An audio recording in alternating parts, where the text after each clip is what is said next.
ముందు ఒక video play చేసామండి. నందు మాట్లాడింది. ఎవరో ముగ్గురు భారతదేశానికి వెళ్ళి మా మీద డిఫేమ్ చేస్తూ ఉన్నారు, మాకు ఎటువంటి వ్యాపారాలు లేవు అని అంటూ ఉన్నారు. కానీ ఇక్కడ చూస్తుంటే చాలామంది బాధితులు గ్రూప్లో కనబడుతున్నారు. నిజంగా మీరు ఆ ముగ్గురు ద్వారా ఇన్ఫ్లుయెన్స్ అయ్యారా, లేదు నందు మధుకర్ ద్వారా మోసపోయారా? ఇక్కడ మా ముగ్గురికి ఎవరెవరికి ఎక్కడ సంబంధం లేదండి. అందరం ఇలాగా కనెక్ట్ అయ్యి ఉంటాం. అంటే నేను మోసపోయామంటే నేను మోసపోయామని కలిసిన వాళ్ళే అందరం ఉన్నాము ఇక్కడ. సో వాళ్ళ కంపెనీస్ లేవు, కంపెనీస్ అసలు ఏం లేవు అంటూనే ఉన్నారు. Smile health care services limited అనే కంపెనీ వాళ్ళదే. అవును, ఆయనే డైరెక్టర్ గా ఉన్నారు, మధుకర్ జాగర్ల మోడీ. ఆయన కంపెనీ ద్వారానే మాకు జాబ్ ఆఫర్ చేశారు. సంవత్సరంన్నర వరకు జాబ్ ఇవ్వలేదు అండ్ అప్పుడు తప్పించుకుని తిరుగుతున్నారు. మరి నేను డబ్బులు ఇచ్చింది కూడా ఆయనకి అమౌంట్ నేను 5 లక్షలు అకౌంట్ తో పంపించాను ఆయన అకౌంట్ కి. అండ్ అన్నే రమానందన అనే అకౌంట్ కి కూడా నేను అలాగే 4 లక్షలు పంపించాను, 9 లక్షలు. ఈ కాకుండా మిగతా అకౌంట్స్ కి ఆయన చెప్పినవి, ఆయన ఎవరికి పంపించమన్నారు అన్ని స్క్రీన్ షాట్స్, ఆడియో రికార్డ్స్ అన్ని ఉన్నాయి. ఆయన చెప్తేనే పంపించాను.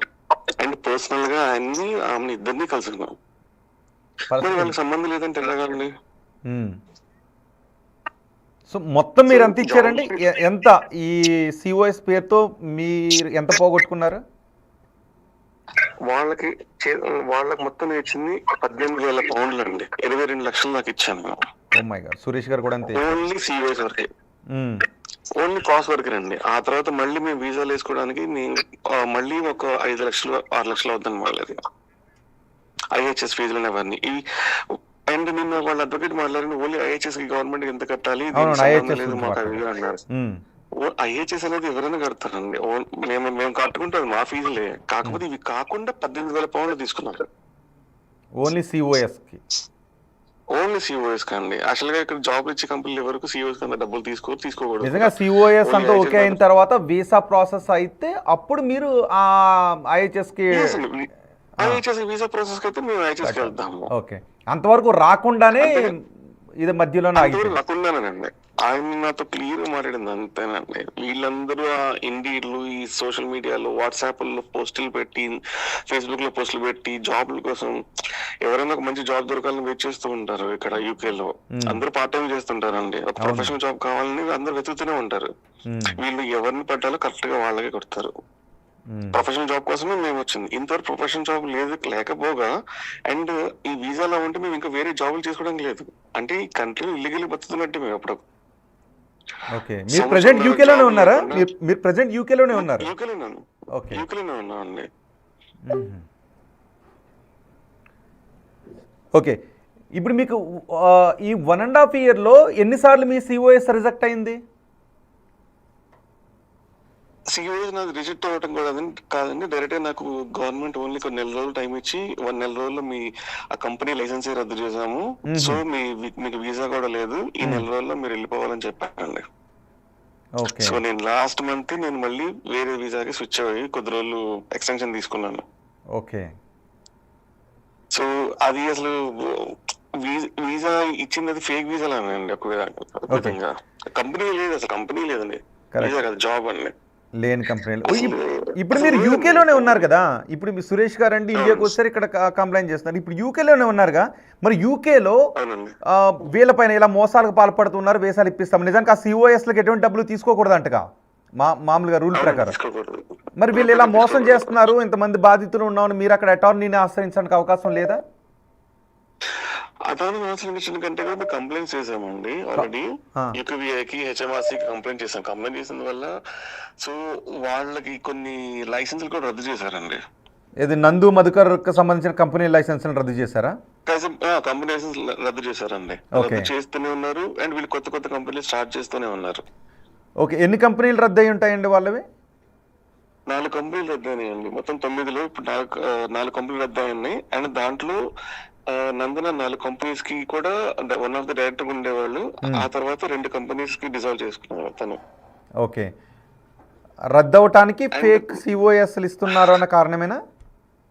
అవునండి, చాలా మంది కంప్లైంట్స్ అండ్ మెయిల్స్ పెట్టడం వల్ల ఇది. ఎందుకంటే యూకే గవర్నమెంట్ ఏది సడన్ గా మనం వెళ్ళి ఇండియాలో అర్జీ పెట్టుకున్నట్టు వెంటనే పెట్టుకోగానే వెంటనే రద్దు చేయాలండి. వాళ్ళు మెయిల్స్ అవన్నీ చెక్ చేసుకుని వాళ్ళు కొంచెం లేట్ గా రెస్పాండ్ అవుతారు. అందుకే ఇది కొంచెం లేట్ గా అవుతుంది ప్రాసెస్. మరి పీనల్ లైబిలిటీస్ ఏమి ఉండవండి? వాళ్ళకేమి ఉండదండి ఇక్కడ. మరి ఇన్ని లక్షల రూపాయలు నష్టపోయారుగా, ఇన్ని లక్షల రూపాయలు నష్టపోయినప్పుడు చీటింగ్ కేసులు పెట్టి అండ్ అదేనండి, ఇప్పుడు వాళ్ళకి ఇన్ని లక్షలు నష్టపోయామంటే మనం అన్ని కూడా వాళ్ళ ఫర్మ్ రిజిస్టర్డ్ బ్యాంక్ అకౌంట్స్ కి ఎప్పుడు పంపించలేదు. ఎందుకంటే వాళ్ళకి ఫర్మ్ రిజిస్టర్డ్ బ్యాంక్ అకౌంట్స్ కూడా లేవు, కంపెనీ అకౌంట్స్ లేవు, అన్ని కూడా పర్సనల్ అకౌంట్ కి పంపించారు. అందరూ, నేనే కాదు, అందరూ చాలా పర్సనల్ అకౌంట్స్ కి పంపించాను. ఇప్పుడు నేను రమానందన్ అకౌంట్ కి పంపించిన డబ్బులన్నీ కూడా, ఆ 4 లక్షలు కూడా నేను డెస్టినీ కన్సల్టెన్సీ వాళ్ళకున్న కన్సల్టెంట్ పేరు మీద పంపించాను. కానీ కొంతమందికి అండ్ మధుకర్ పంపించిన కూడా నేను అలాగే పంపించాను, జాబ్ గాన్ రిఫరెన్స్ పెట్టే. కానీ మిగతా చాలా మంది కూడా ఆయన ఏం చేస్తారంటే, నాకు ఇలా 2000 పౌండ్లు పంపించు, దాని కింద రిఫరెన్స్ వచ్చేసి క్రిస్మస్ అని పెట్టు, హ్యాండ్ లోన్ రీపేమెంట్ అని పెట్టు, ట్రిప్ అని పెట్టు అని చెప్తారు. సో ఇక్కడ ప్రూఫ్ చూపించుకోవడానికి బ్యాంక్ అకౌంట్స్ ఏమవుతుందంటే, ఓకే మీరందరూ కలిసి ట్రిప్ కి వెళ్ళారేమో అందుకని డబ్బులు పంపించారేమో అనుకుంటారు. ఓకే, ఆయన దగ్గర మీరు హ్యాండ్ లోన్ తీసుకున్నారు, అందుకు రీపే చేసి ఉంటారు అని రిఫరెన్స్ ఉంటుందండి అక్కడ. ఓకే, లీగల్ గా లాక్ చేసి ఏం చేయలేకుండా పెట్టుకుంటారు వాళ్ళు. ఓకే, సో కానీ నేను మాత్రమే ఆయన కంపెనీ పేరు మీద పెట్టి పంపించాను రిఫరెన్స్ అయితే. ఓకే, సో మీకు అది ఎవిడెన్స్గా ఉపయోగపడుతుంది. ఓకే, ఎవిడెన్స్ ఇప్పుడు మోసాల గురించి ఒక్కొక్కరు బయటకు వస్తున్నారు కదండి, కానీ వాళ్ళు వీడియోస్ చేస్తున్నారు మేము చాలా అమాయకులం అని.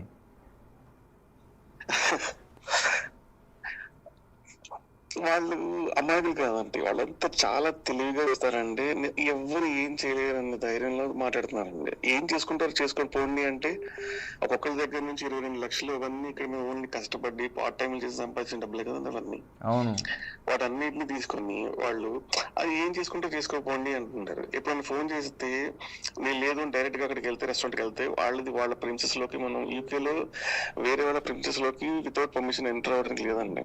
ఓకే, సో అది నా ప్రిన్సెస్ ఇక్కడికి వచ్చారని చెప్పి పోలీసులు పిలుస్తారు. వాళ్ళ ఇంటి దగ్గరికి వెళ్ళి అలాగా నుంచి మాట్లాడటానికి లేదు. ఓకే, సో అట్లాంటివి ఇక్కడ మనం చేయలేమండి. సో అది వాళ్ళకి బాగా తెలుసు. అండ్ ఇక్కడ స్టూడెంట్స్ ఏంటంటే, మాకు వీసా అయిపోతే కంపల్సరీ గవర్నమెంట్ బయటికి పంపించేస్తుంది, ఇండియా వెళ్ళిపోవాలి, లేదా వేరే వీసా తీసుకొని స్విచ్ అవ్వాలి వీళ్ళు. అంతేకాని ఇంకా వీళ్ళు మమ్మల్ని ఏం చేయలేరు అని నిజంగా క్లియర్ వాళ్ళ ధైర్యం అండి. నేను 3 సార్లు కలిసాను వాళ్ళు, 3 సార్లు కలిసినప్పుడు కూడా ఇవి చెప్తూనే ఉంటారు.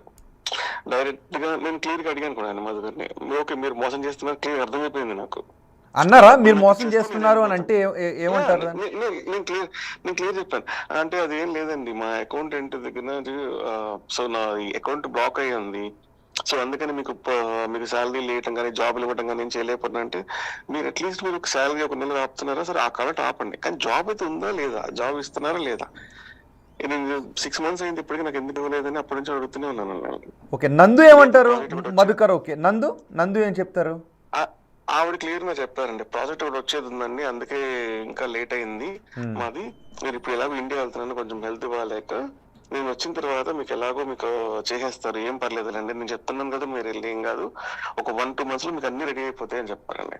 ఓకే, అండ్ దీని గురించి యూకేలో ఉన్న ఇండియన్ ఎంబసీ నుంచి ఏదైనా సహాయం వస్తుందా అంటే జనరల్గా ఇలాంటి విషయాల్లో?